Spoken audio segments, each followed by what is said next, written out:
ataoko fa ny mpifankaty dia tsy sasatra ny fampiteny hoe tiako ianao na farafaratsy ny mamaly hoe zaho koa. Ary zany mitosiky ny fitiava. Ary raha verimberina ve ny fitiavan'Andriamanitra antsika, tsampatsika ny heriny zany ao amintsika fa tiantsika Andriamanitra ary tena tiantsika Andriamanitra. Ary ny fanomezan-tsoa men'Andriamanitra antsika no ny fitiavany dia fiainana mandrakizay.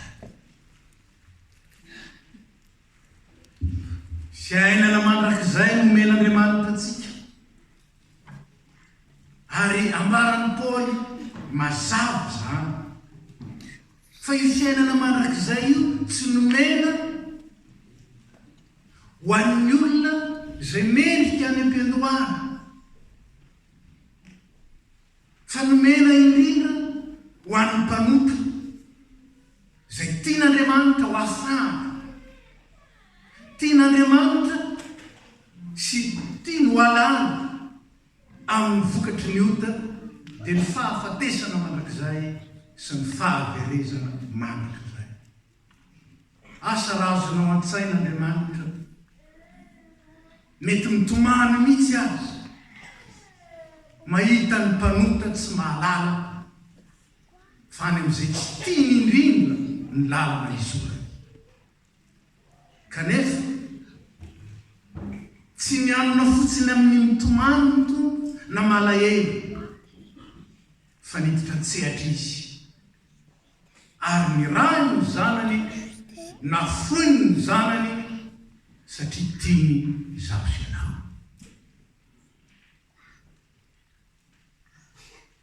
Fiainana mandrakizay aintsika kristianina loatra zany.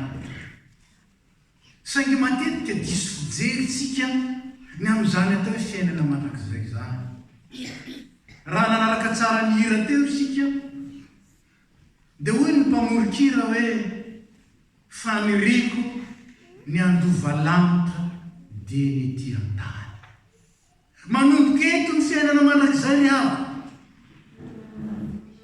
manomboka eto ny fikatsahana izany ary manomboka eto ny fiainana izany.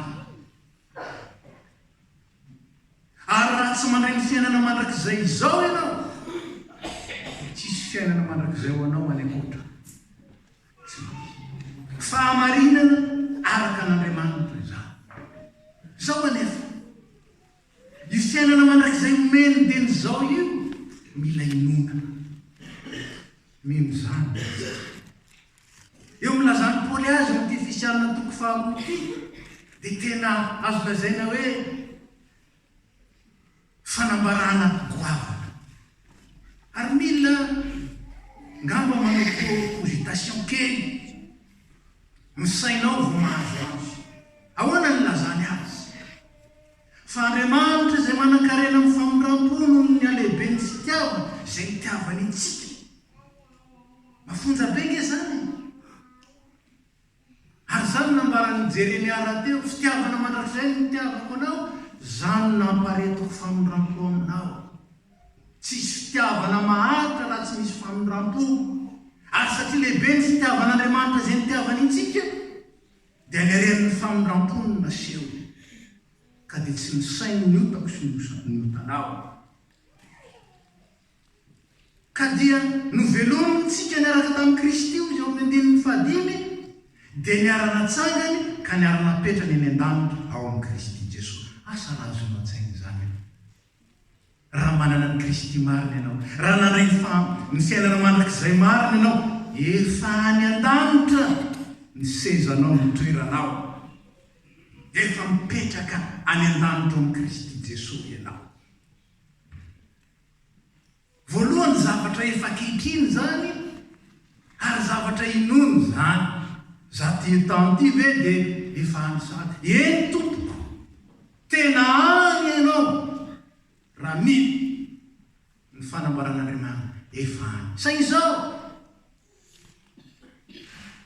tsy afaka mankany miaraka amin'ny fakofakon'izao tontolo izao sy ny fomba ratsin'izao tontolo izao ary milovana teraka ny nofo isika. Ary ho an'izay mbola mifikitra amin'izany, ho an'izay mbola miaina amin'izany ao anaty fahafinaretana, dia izao tapaka ny lalana. Nisy tara teto fa bloke ny lalana. Ary tahaka izany ihany, mety ho tara bloke ny lalana satria mbola mamikitra amin'ny fomba n'izao tontolo izao sy ny zavatra izao tontolo izao. Efa any an-danitra, efa any an-danitra ianao, inoa izany fa izao tsy afaka mitondra ny zavatra ny tany any ianao. Ka raha mifikitra amin'io dia mbola ety. Ka so diso hevitra. Rehefa mihira indrindra indrindra nge rehefa misy fahafatesany. Any an-danitra any ny fonena, ho any amin'ny mody rehefa miala ety. Sentiment fotsiny. Satria ny lalana makany an-danitra tsy dita tsy nizoranao akory. Ny aren'ny lanitra tsy nifikiranao akory, fa ny fikiranao ny aren'ny tany. Dia hoe any an-danitra any no fonena, tandreno, so mamita tena. Ary tandreno, so fitahana. Fa izany izao tontolo izao, sady fitahana no mamitaka. Hoy ny soratra masina. Fiainana mandrakizay, zany nomen'Andriamanitra antsika noho ny fitiavana. Dia tsy mba mitempo ve ny fotsika noho izany fitiavana izany? Ary mitempo ny fotsika noho izany fitiavana izany. Tsy raisitsika ve rehefa mezana amin'ny fitiavana, fiainana mandrakizay. Zavatra faharoa, hitantsika amin'ireo perikopately, marihana fa ny zanantsika ao amin'ny STK, mifidy ireto texte ireto. Mifidy ny tena manampy. Ny loharan'ny fiainana mandrakizay dia ny tenin'Andriamanitra ienoina, mitoetra ao anaty ary iainana. Ny loharan'ny fiainana mandrakizay dia tsy eritreritra, tsy etaeta, tsy fanirina. Tsy zany akory no mahatonga antsika any amin'ny fiainana mandrakizay, mba manonofinofo fiainana mandrakizay dia tonga any. Hainareo fa ny zavatra mora indrindra, tsy lafo vidy indrindra, gratuit, dia ny manofy. Tsy misy mbola mividy nofo zany, ka mahazo manofo daholo ny rehetra. Fa ny lalan'ny fiainana mandrakizay efa novidin'Andriamanitra tamin'ny alalan'ny rano Kristy. Zao ny lalana sy fahamarinana ny fiainana nofo. Novidiny io. Anika ny famonjena. Dia maimaimpona fa tsy homemem-pona.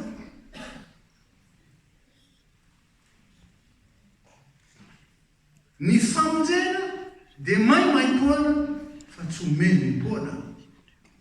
Misy lalana. Ary izy io lalana io, lay teny tonga nofo, Jesu Kristy, lay Emmanuel, teny velona ao anatin'izay rehetra tia azy. Moa tsy zany lazaina ao amin'izao raha nivakitsika teo. Zay tiay, raha tiay ianareo, dia hitandrina ny didiko. Ny loharan'ny fiainana mandrakizay dia ny tenin'Andriamanitra ienoina, mitoetra ary iainana. Ary zany no antoka mahatonga antsika tsy atahotra. Tsara aro manana batery fiarovana mafy zay tsy azo ozongozongo. Nahoana? Satria ny tenin'Andriamanitra dia teny velona sady mahery. Zany no nambarany ny mpanoratra ny soratra masina azy. Velona sy mahery ny tenin'Andriamanitra. Ary zany tenin'Andriamanitra zany no ambara ny bokin'ny Nehemia hoe fiarovana mafy ho anareo. Rehefa ela tsy nahita izany atao hoe tenina, izany hoe soratra masina zany, tsy nandre zany hoe tenin'Andriamanitra zany ny jiosy. Na nahoana ny fihetsem-pony noho efa hita ireo orona koditra zany na orona taratasy raha filaza amin'izao fotoana izao zay mirakitra ny tenin'Andriamanitra. Dia ireto fa nangorakoraka izy rehetra. Torotoro ny fony dia nitomany. Dia hoy Nehemia, aza malahelo nareo. Fa ny fifaliana avy amin'ny Jehovah ny fiarovana mafy ho anareo. Koa dia andany minana ny sotroa, mifaly, jubilé. Ary zany ny ainantsika izao, zao jobily zao, fifaliana. Fantandreo zao fifaliana. Zay fifaliana ety an-tany any. Fifaliany nandray sy mivelona ny tenin'Andriamanitra. Fifaliana avy amin'ny Jehovah, fiarovana mafy. Ny fifaliana avy amin'ny Jehovah, nateraky ny teniny, mitondra sady iainana ny fiainana manaky. Ary io ny marika fa ahoana amantarantsika fefa ny an-danitra. Ahoana ny amantarantsika fa azontsika antoka fefa voasoratra ny an-danitra ny anarantsika. Ny fifalian'ny Jehovah, ny fifalian'ny olona dia miankina matetika amin'ny zavatra manodidina azy. Nafinaritra ny nataony rano, faly amin'izany. Nasosotrano ny nataony rano, tsisy fifaliana intsony ny fiaina. Ahoana nambara ny soratra masina amintsika araka ity texte nomeny STK antsika ity. Mba ho ao aminareo ny fifaliako dia ho tanteraka ny fifaliana reny. Ny anarantsika STK zany misy loharano, misy fanomezana karazany telo zay raisin'ny olona avy amin'Andriamanitra. Ny atao hoe don.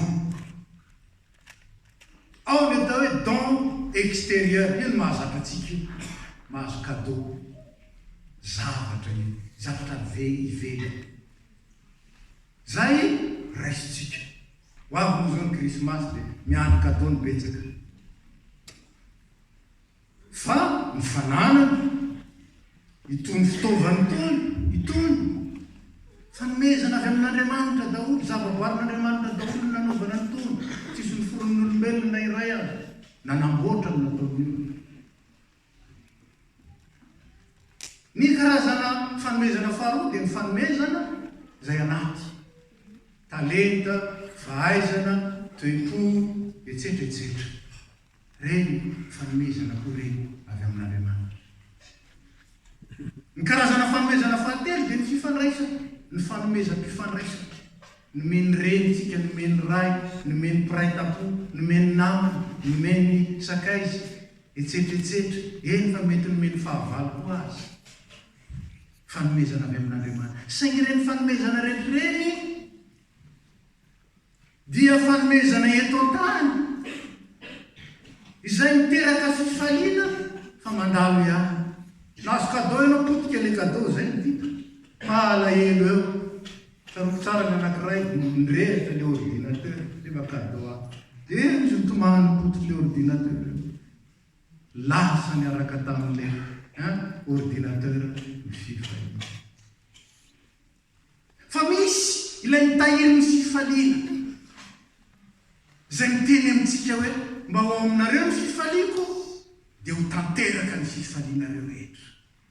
Fa ele nahazo ordinateur, nahazo cadeau ny ordinateur, ka olona izay nanehoany ny olona anankiray fitiavana. Ny ordinateur mety may, fa ny fitiavana ilay nanome ordinateur tsy mety may. Ary toy izany ny fifaliana avy amin'Andriamanitra, zay fifaliana mitahiry ny fifaliana azitsika amin'ny zavatra mandalo fotsiny ihany.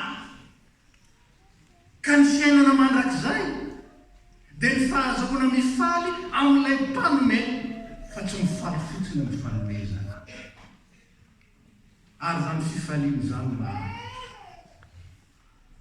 manahoana ny fifandraisantsika amin'ny namana, amin'ny fianakaviana, na dia mitokantrano azy ao mivady falifaly ery rehefa inona anaovan'le vady zavatra mahafinaritra fa iny ange anaovan'ny zavatra tsy mahafinaritra manao a lasa satria le zavatra mahafinaritra no fikiratsika fa tsy le fitiavana zay mety mikavivy any saingy tena mio marotokotra tena ty azo tika efa niaina am'izany mba nanao zavatra tsika hahafaly any anankiray ao zany mba nivitika atao ty zao mba tena ty mivadiko meko azy inona io fa inona natonga anao ividy an'ity tahako n'lay fihetsempoako le fitiavana nasehon'le ray ary zany lay fitiavana mikavivy saingy fitiavana maro tsy hoe satria tsy azotsika ny fitiavan'Andriamanitra dia tsy fitiavana tsy hoe satria tsy azotsika ny fomba nentin'lay tiantsika ny tiantsika dia tsy ty izy fa aza fangaro ny fitiavana sy ny zavatra aza fangaro araka zany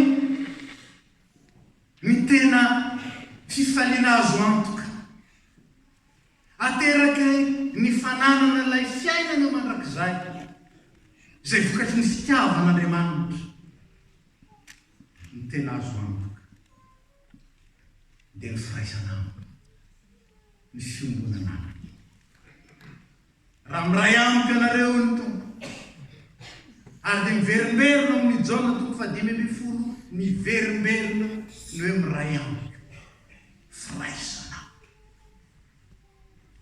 ary zany mitakaky ny apôstôly Paoly ka natonga azy teny hoe tsisy ninona manahirana intsony tsisy ninona mampatahotra intsony fa na maty ana velona maty aho amin'ny Kristy velona aho amin'ny Kristy inona ny hevitry zany maty aho miaraka amin'ny Kristy velona aho miaraka amin'ny Kristy ka satria Kristy velona mandrakizay satria Kristy fiainana mandrakizay dia tsisy ninona mampatahotra aho ary efa tsisy ninona mampatahotra aho mitoetra amin'ny fiadanana aho tsy nisy ninona mahory ahy intsony Paoly fa za mitondra ny maro Kristy vaomby teo amin'ny azo fijaliana noho izany tsisy ninona manala ny fifaliko ato anatiko dia hoy Paoly hoe mifaly mandrakariva hoy zaho ndray aminareo mifaly aoko tanteraka ny fifalianareo ary hoy ny tompo hoe ho ao aminareo ny fifaliko ho tanteraka ny fifalianareo rehetra ny firaisana amin'ny Kristy loharan'ny mpifaliana miantoka fiadanana zany hoe fahasambarana fifankatiavana ary fitsarana zany hoe fahombiazana faly zay maty nandray ny afatra avy taminareo fa ny tena nafaly izao ny fonareo tsy hoe ny teny fotsiny nareo dia nanokabana fa ny fonareo ny sokafanareo dia hitanay tao amin'ny fonareo ny sokafanareo ny fifalian'i Kristy anika dia fifaliana ao anay koa zany hainareo fa mirira ona et contagieux mais la joie céleste se partage ça ny contagion manko ny problème dia zao na tianao na tsy tianao dia eo ihany ianao rehefa tonga ny virus ho avy izy zao na tianao na tsy tianao dia mandray virus ianao fa ilay fifaliana dia omena amin'ny fifaliako omena malalaka ary raisina koa malalaka zany hoe zay tiandray no mandray raisina zay tiandray ry havana tiantsika loatra zao tompo zao tiantsika loatra ary zany miantsony ianao andray le cadeau tsara indrindra fiainana mandrakizay fa tsy ny cadeau ihany nomeny anao fomeny anao ny lalana ahatonga an'io cadeau io ho haharitra tsy azo zongozonina ho azo antoka ka hiteraka fifaliana isanandro iza io Jesosy Kristy io. Zaho ny lalana sy fahamarinana ary fiainana ho ny tompo.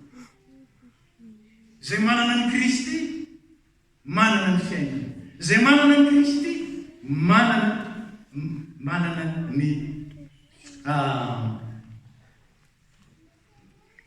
manana ny fifaliana. Zay manana ny Kristy manana ny fiadana. Tsy irinao ve zany? Omeny ianao maimaipoana. Omeny ianao maimaipoana. Androany mba hovay ny fijery. Aza mijery ny toeranao eto. Aza mijery ny toeranao eto aty ambany aty. Fa le toeranao ary jerena. Fa efa napetraka ny tompo any an-danitra ianao. Ary efa napetraka ny tompo any an-danitra ianao. Novolavolainy namboary. Ary nampitobatoba amin'ny fifaliana, fahasambara, fiadana. Tsy mahay manome zavatra hafa. Tsy mahay manome zavatra hafa. Fa ny olona manana fifaliana tsy mahay mizara lahelo. Fa matoa ny olona mizara lahelo, malahelo izy, manana lahelo.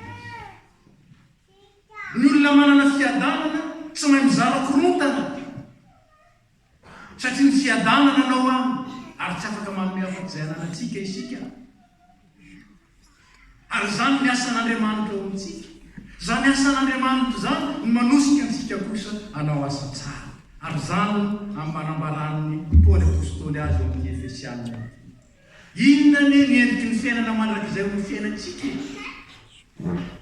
Dia ny asa tsara izay tanterahantsika isan'andro isan'andro. Tsy atao am-piangonana ihany, fa isan'andro isan'andro. Fa asa misika hoy Paoly apôstôly. Asa novolavolain'Andriamanitra, namboary, notefeny. Ka dia noharian'Andriamanitra vaovao tao amin'ny Kristy mba hanao asa tsara izay namboarin'Andriamanitra raha teo mba handehanantsika eo aminy. Misy fotoana anankiray zay, rehefa nifampizarana io zay dia hoy nitsangany dia hoy izy en fait, frantsay izy, il faut être bien assis là-bas pour bien marcher ici-bas. Il faut être bien assis là-bas pour faire des bonnes œuvres et faire du bien ici. Asa misika. Efa noforoniny tao amin'ny Kristy no avaozy ary napetraky ny eo akaikiny mba azo ny rany kosa anao asa tsara. Inona zany asa tsara izany? Mizara fiainana, mizara fiadanana, mizara fifankatiavana, mizara fitsaharana, mizara fifaliana. Ho zany ene ny fiainan'ny zanak'Andriamanitra. Ho zany ene ny fiainan'ny FPMA. Mamakivaky iray mitsinjony taona ho avy. Mba ho azy ny voninahitra ho antsika rehetra ny fahatanterahana. Dia mifalia. Zao taonjobily zao mifalia, fa aza mifalifaly foana. Mifalia amin'ilay fifaliana tanteraka omeny tompo anareo. Mba ho ao aminareo ny fifalian'i Kristy, dia ho tanteraka ny fifaliana rehetra. Raisy ny fifaliana.